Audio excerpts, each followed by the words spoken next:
Hey my friends, it's Brendon Burchard and welcome back to the Brendon Show and another episode of my Striving in Chaos series. How do we strive with positivity and optimism and confidence and compassion and strength through difficult times?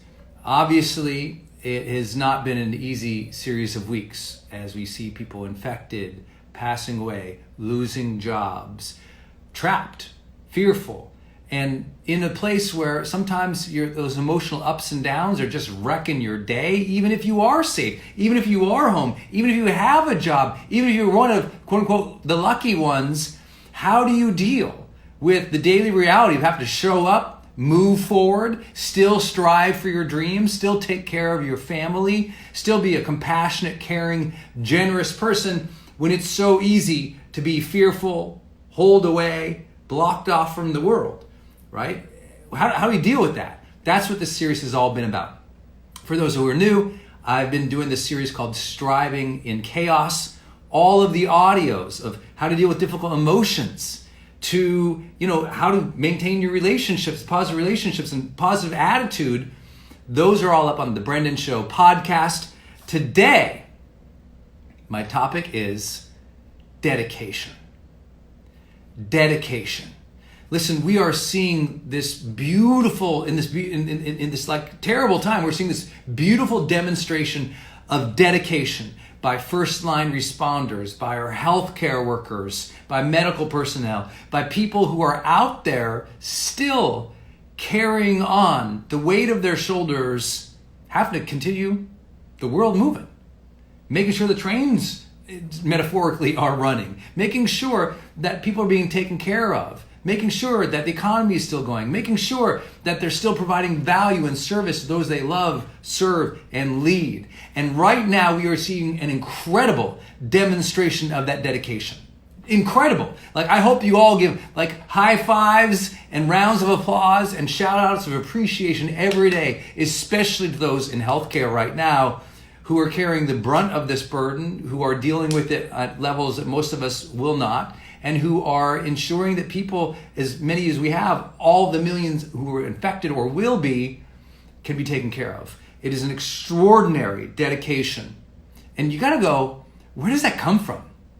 I know some people who can't even be dedicated to answering their email. And then you have healthcare workers going out on the front lines, dealing with those who are infected every single day. What's the difference? What's the difference between people who just sit at home, complain, and are upset, and other people who have the ability to go out in danger and show up courageously to serve other people? Well, listen, I don't have all the answers, but I can share with you there's some specific things you just see. I mean, healthcare workers take an oath. Just by having an oath, by having clarity of mission, by having dedicated themselves to competency and mastery to know how to help people in the first place, but then having an oath, a promise to self and a promise to society to show up and care for others in this way. Most people don't have an oath in their life. I mean, have you taken an oath to be a specific type of person for your family and those who you love? Have you ever written it down anywhere? An oath of dedication, an oath of excellence, an oath of discipline, an oath of health, an oath of service, an oath of leadership. See, often the most extraordinary people in the world, they're extraordinary because they have clarity of service. Yeah? You think of the medical professionals and the healthcare workers out there, that oath inspires the dedication. It's clarity of service. What's your service right now? Who are you going to care for? Who are you going to show up? Who are you going to not harm? Who are you going to be right now? That clarity. When you have clarity, it's easier to have dedication. When you're bored all day, you know why you're bored all day? No clarity of mission. Of course you're not dedicated and disciplined. You don't have clarity. Discipline and dedication always come after clarity. But I still say, You can be dedicated right now to show up every day for your good habits, to show up every day for those you lead, to show up every day like this if you have a platform or a message to share with people. Like, I'm dedicated. I'm here every day since this began. Doesn't always feel good, don't always want to do it, but I have to say, you know what? I dedicated myself to being available every day. Show up, Brendon. Comb your hair, shower once in a while, put a shirt on, put those lights on, talk to the people. Because I love you guys. Clarity of how you want to serve and how you want to show up. That's dedication. Dedication is also doing the thing. Just do the thing. Just show up, answer the emails, make the calls, take care of the family, get the shopping done, show up in a dedicated way. That consistency of you being dedicated for your family by having a good positive mindset, that means everything right now.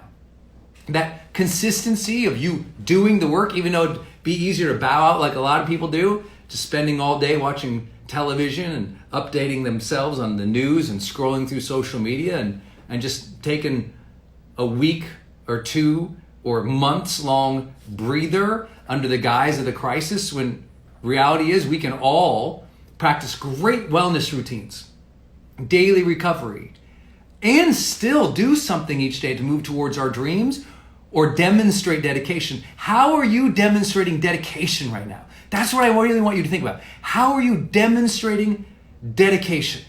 Like, what's it looked like this last week? What's it look like the last 2 weeks, 3 weeks, 4, 5, 6 weeks of this thing now? How have you really shown up? What have you shown? Like, if we said, wow, this person's really dedicated, how'd that show up? I know many of you, you've been dedicated for your families, and I love you for that. Many of you have been dedicated to being inspirations, voices of reason or optimism or confidence, of caring and compassion. And you've shown up for your audience. You've shown up for those you lead and those that you love and those that you have the blessing of reaching. And I admire you for that, and I appreciate that. Your dedication is needed now more than ever. What we don't need is people quitting on themselves and quitting on other people and quitting on their responsibilities, allowing low standards into their life, parading under the umbrella of crises when the truth is they're being lazy, when the truth is they've lost dedication, when the truth is they're not demanding enough of themselves. Sometimes the best way to change our lives is to expect more of ourselves. And that's hard to say because I know people say, well, Brendon, you can't expect so much from other people. Well, then listen to the last episode on striving in chaos, on maintaining high standards. Because we can still maintain high standards and care for ourselves and care for our families, because that's what high standards is. It's caring for ourselves, caring for other people. That's what high standards are. You resting and recovering and taking care of yourself and your wellness practices, that is maintaining a high standard. It's dedication to your health, dedication to being a role model, dedication to doing the thing even when you don't want to do the thing. Listen, I've been pretty much live on multiple platforms with multiple audiences and groups every day for 45 days straight. There's days I don't want to, but I have the clarity of mission right now. The world needs us right now.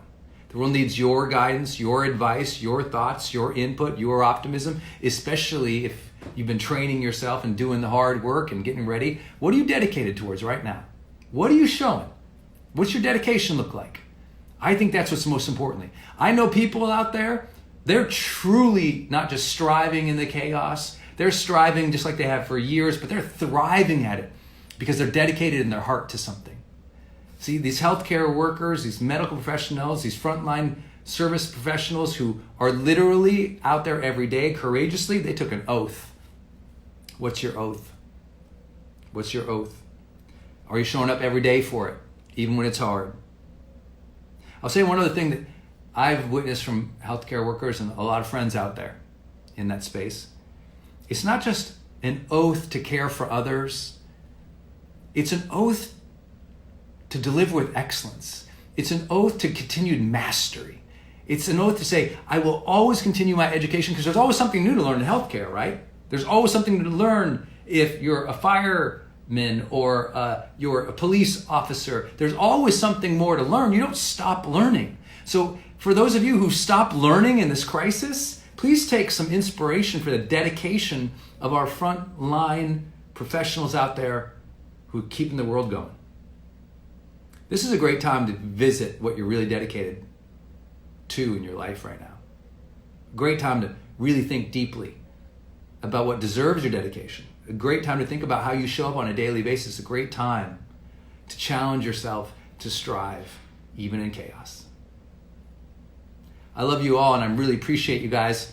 I think that you are absolutely incredible, and I admire how much you have been giving and serving and inspiring each other. I think it's really a great time to learn about yourself and a great time to engage in self-mastery, to deepen that personal development, to ask the hard questions, and to show up for yourself and your family every day. I said it from day one, we all have opportunities to be role models right now. That's pretty incredible. We have opportunities to serve in our own way. That's pretty incredible. We have opportunities to learn and really reconnect with our wellness again. I think that's a beautiful thing. I'm here for you every single day. I'd love to take any of your questions here today. I see you all. I love you too, Joel. I appreciate that. Very nice to say. Let's see. When people are saying, easy enough for you to say, Brendon, I know. It's always easier said than done. That's the whole point of dedication. Listen, people have lost their job, still kept a good attitude. I know that because I coach a lot of people who've been dramatically affected, who've lost their businesses that they spent their entire life building.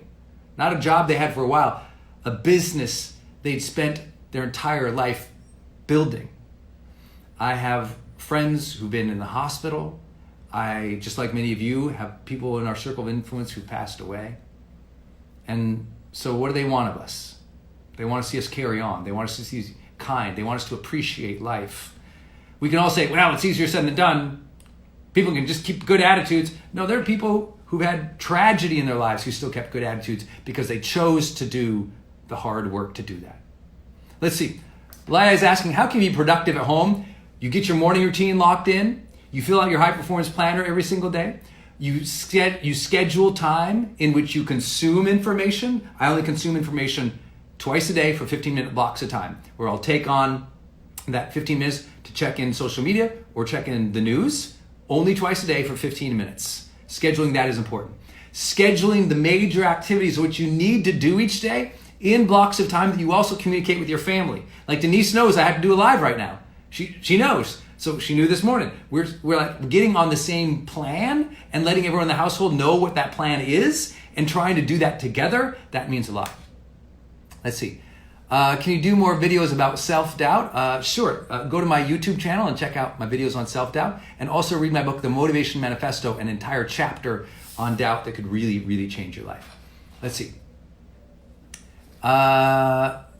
How can I project what I want to say when nobody seems to be listening right now? Is sitting down and scheduling it. I mean, it's just sitting down with a piece of paper. Like, think about it. If you're going to go live for the next 10 days, draw 10 boxes on a piece of paper. Ask, what's my topic for this day? What's my 3 teaching points for this topic?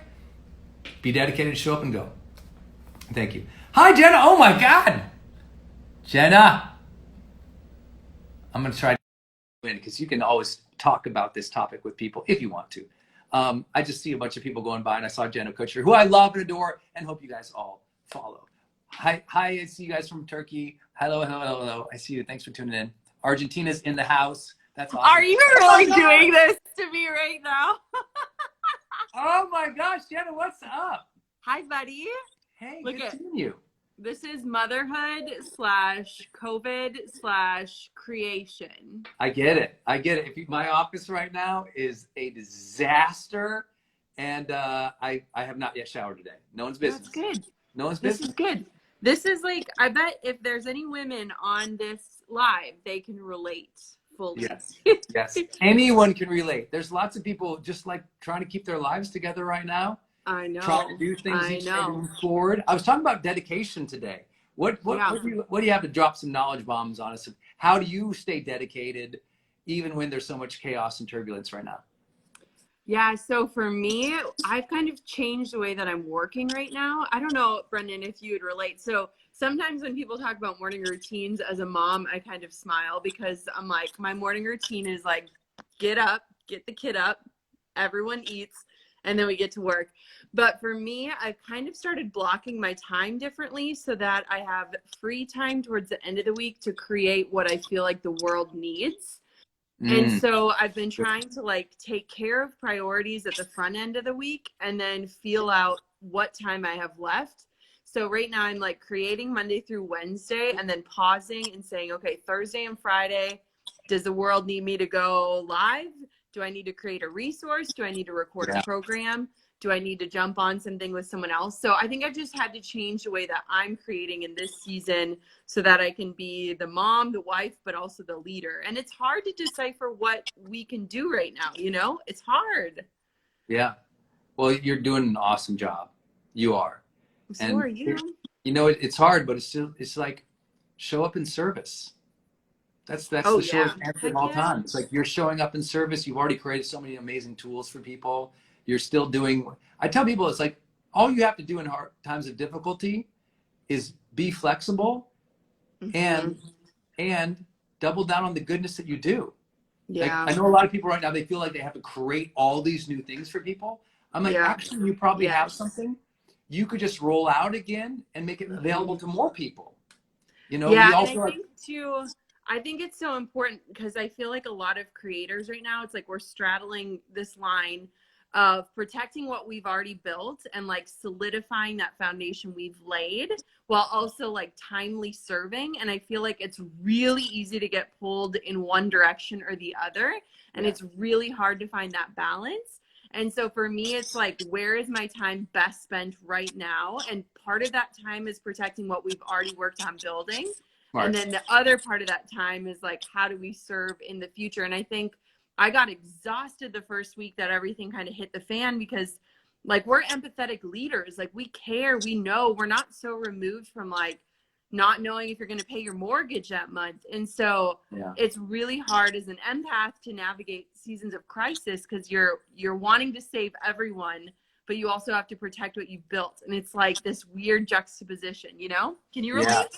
Yeah, I can. I think what I've learned through a few crises is that, you know, to fight my impulse to create tons of new things, because you're adapting, and as you go to create tons of new things, you exhaust yourself creatively. And if you exhaust yourself creatively, you don't have the bandwidth and the power to be there empathetically.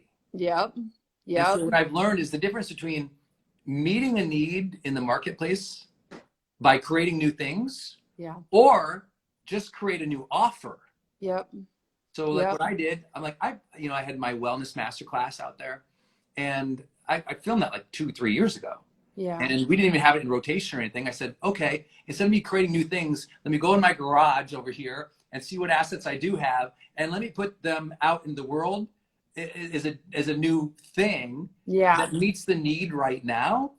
So sometimes repackaging will get you in the game of serving even faster. And it won't wipe you out creatively. What would you say to all the people being like, should you be selling in a crisis? Because I feel like that's the number one question is like people feel guilty. And I think there's certain ways to do this that can be positive. And I also think there are certain ways to do this that can come across slimy. So what would you say? Well, I'd say it's the same people, and it's only the same people who say in general they don't like sales, and in general they don't feel like selling usually.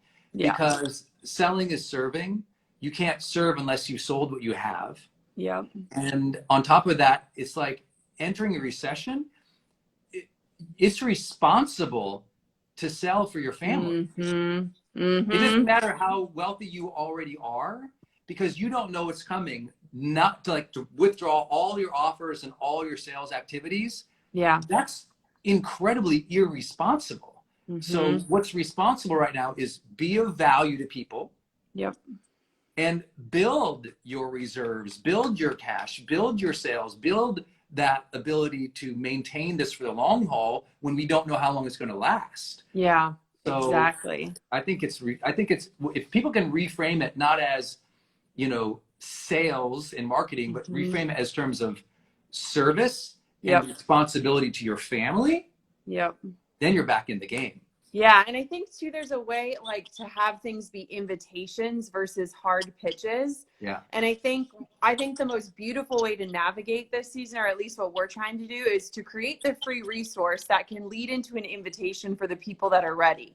And so it's like not this like hardball hard sell, but it's also not being apologetic about selling. And it's Yes. like, here's this thing that can get you started. And if you're ready to keep going, here's this offer for you. Yeah. And it's just like reframing it. So it's like the person that can't afford it doesn't feel like they are out of luck or that they're never going to make it.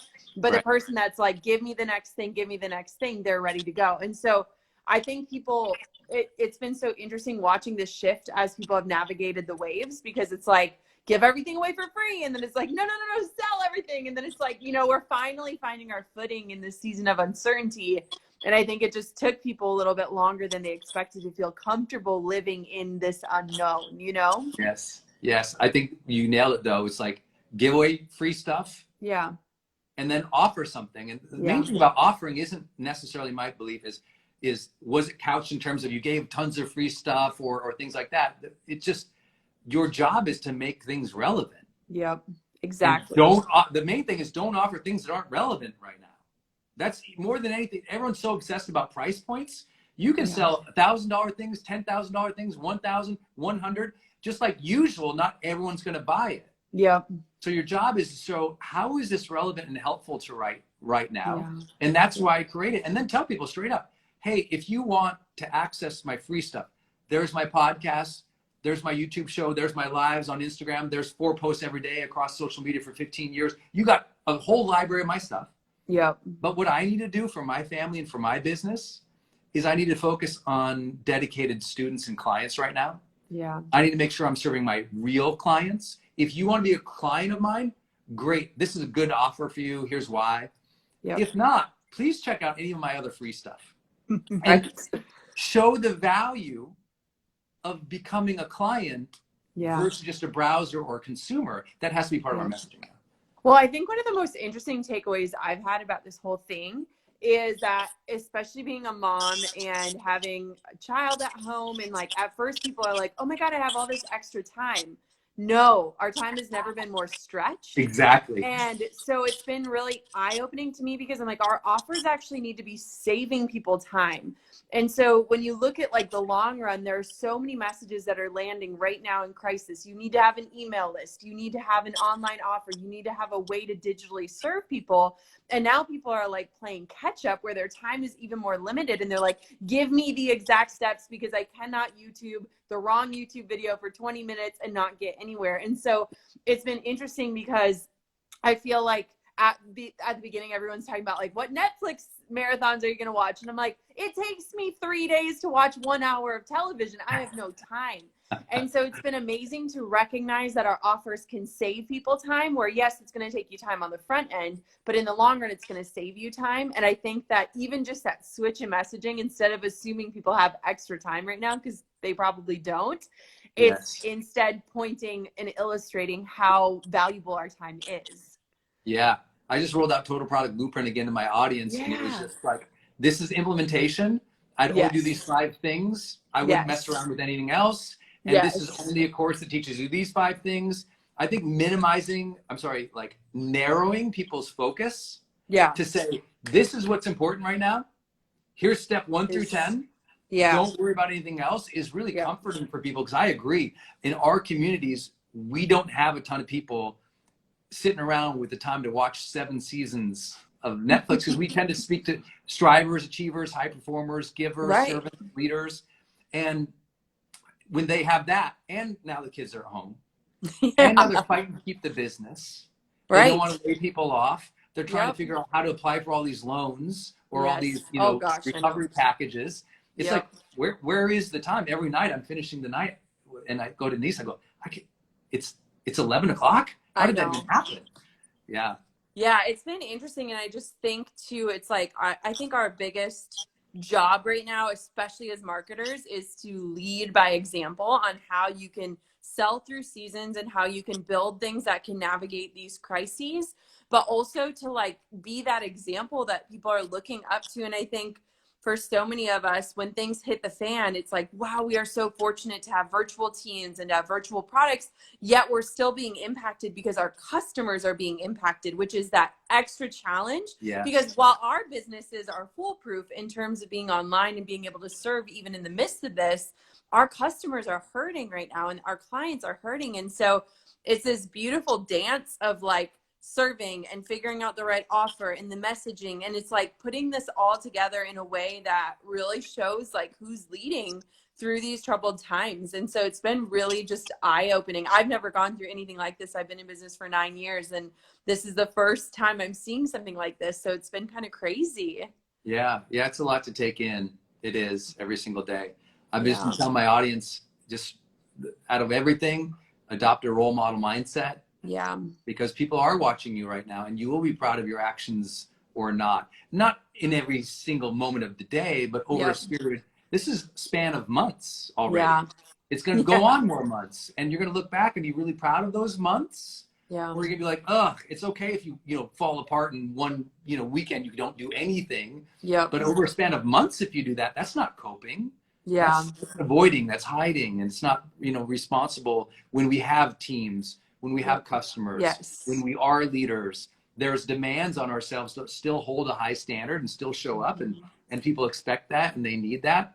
And so I'm telling all our leaders, like, take care of yourself. Self-care is everything. Yeah. But don't think self-care is separate than the ability to still move forward and help people every day. Yep. I think it's really a good reminder. The first week that everything hit, I was going to bed one night with Drew, and he was like, babe, you cannot pour from an empty cup. Like, cause I was just like depleted, and I like just was exhausted. And I think that it's time where like you have to be close enough to the pain to remember what it feels like to be struggling and to really be fighting for survival, because so many people are going through that. But you also have to be able to remove yourself and be able to paint that possibility of what is possible. And I think that leaders are able to like straddle that line in a really interesting way, because you need to remember where you've been, but point to where you can go. And so it's just like navigating that and seeing people navigate that has just been so inspiring. And I think so many people watching can just relate that. You can go, it's like we're grieving right now. We're grieving what our old normal was, and we're ready to pivot into the new normal, and we're not sure what that's going to look like, and nothing's going to go back to what it was. And so it's like we're just living in this friction, and figuring out how to kind of create warmth for one another while we're here. So yes. And I think the most important thing is to remind people they've been through crises, and they've been through before. Yes. They've been through, the first months after child, the first months after they started the business. We can do hard things. The time they lost their jobs. Like, you've done so many hard things. And for the vast majority of people, being home is more challenging and is more exhausting. And yet, that's a whole lot better than the alternative. And we have to be appreciative of those who out there are really being courageous when we have the opportunity to be home, and be thoughtful about those who are really putting themselves on the line, or those who are really losing jobs, or those who are really sick or dying.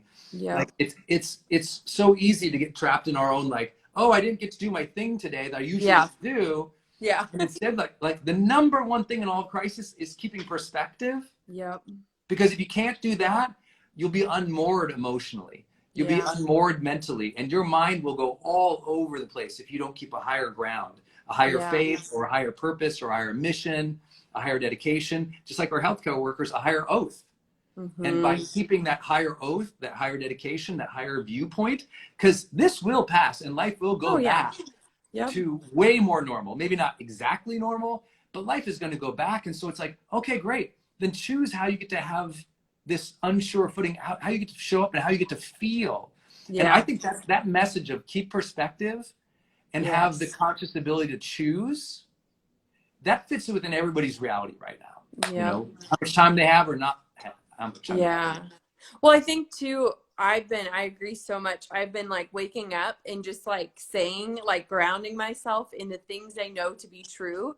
Because I think that when we feel out of control, a lot of times it can spiral into areas of our life that we do have control over. And so Like, I'm like, okay, before all this happened, what did I know to be true? I knew that, like, I have a gift to share with the world. I knew that I wanted to make a bigger impact. I knew that I wanted to show up messy and imperfectly and in the middle of things while we're figuring it out. And I know all of these things to be true. And I knew it then, and I know it now. And so it's like, if we can wake up and say, like, these things have not changed. The world might change, but these things have not changed. Yes. Then it's like, holy cow, like, I am like firm in my foundation for showing up today and my conviction. And so I just keep telling people, like, when things feel out of control, you can control your response, you can control your actions, you can control your attitude.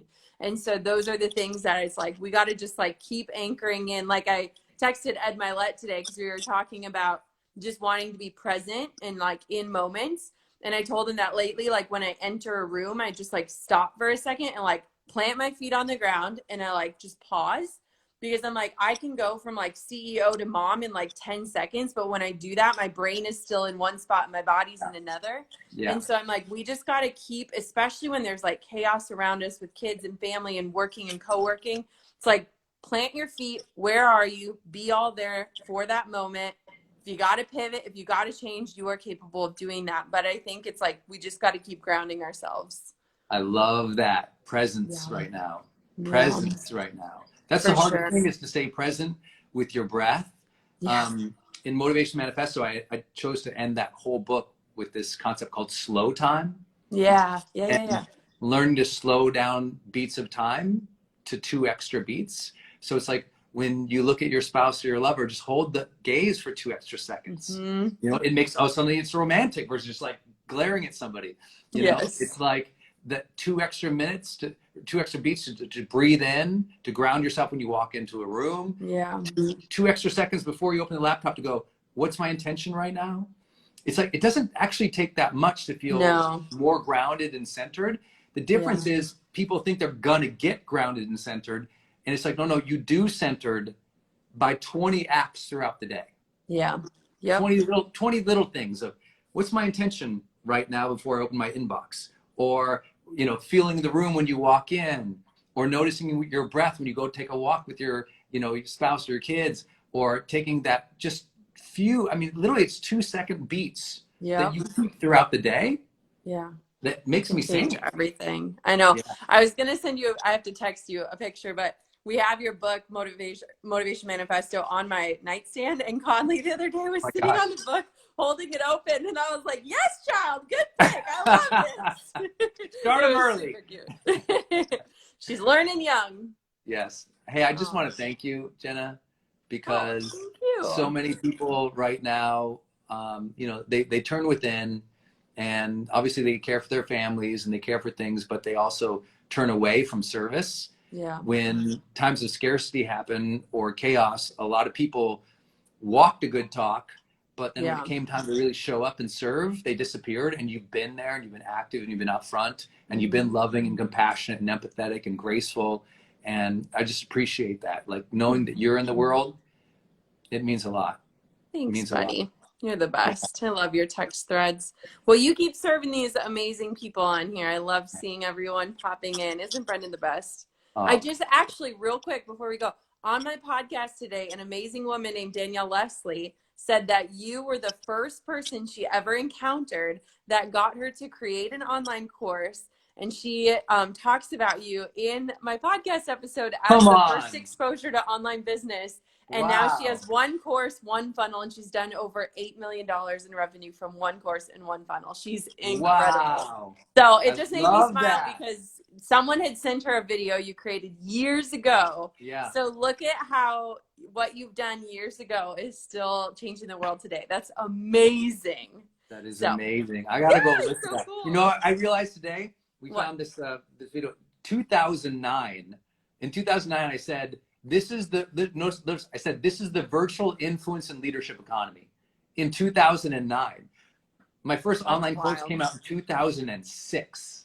It's just crazy because now the world is finding what you and I teach and talk about all the time, which is you can work from home, you can have balance, you can do virtual things, and you can have a tremendous lifestyle doing it. You're also, it's like the ability to impact people like her and people all around the world. And all the people you don't even know. It's like the coolest because it just keeps giving and giving and giving, and you touch people every day, which is the coolest. Ditto. Oh, Love ya. I miss all ya. right, love you too. Bye, everyone. Thanks for letting me show up in my PJs. I love you, Jenna. See ya. Love you too. Talk to you soon. Thanks, everybody. I hope you had a good session today. Listen, if you want to capture the audio of anything you heard today or over the last 7 days, just go to Brendon Show Podcast.